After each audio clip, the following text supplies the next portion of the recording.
Israel relies heavily on its air force for multiple reasons. Some of them are known, some of them are not very known.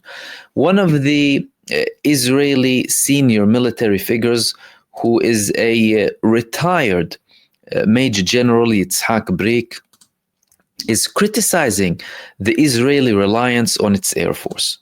He had this article in one of the Israeli newspapers saying again and again, the Air Force deprives us of what is needed to defend the country.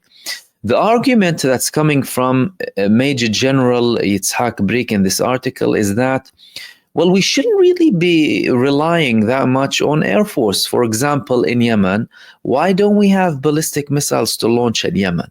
We had previous proposals to have and develop strategic missiles that we can launch at Yemen without the cost of having a fighter jet costing 80 or 100 million US dollars, with a person, a pilot on it, with all of that risk.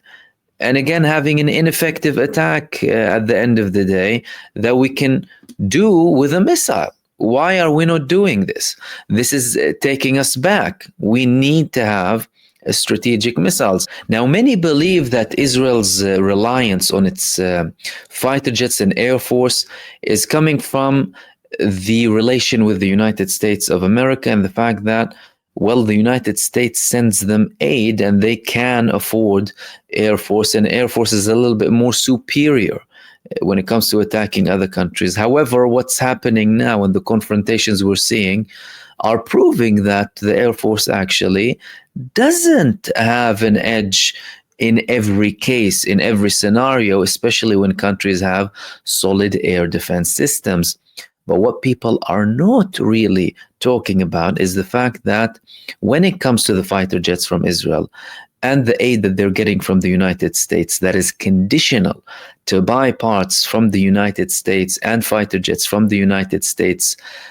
Much of these fighter jets, like Yitzhak Brik said in his article, would arrive to Israel within 5 to 10 years, and they probably wouldn't be relevant for the field, is again the military-industrial complex in the United States making money. And the argument that's coming from Brik in this article is saying that if we continue down this path, and not only that we won't really be succeeding on the battleground and the battlefield and won't necessarily achieve our objectives, no, it's far worse than that. The most significant part of his article was the last statement that he had, the last paragraph where he said, the continued depraved conduct of the political and military echelons, which are irresponsible and lack foresight, will bring the state of Israel down a path from which there is no return.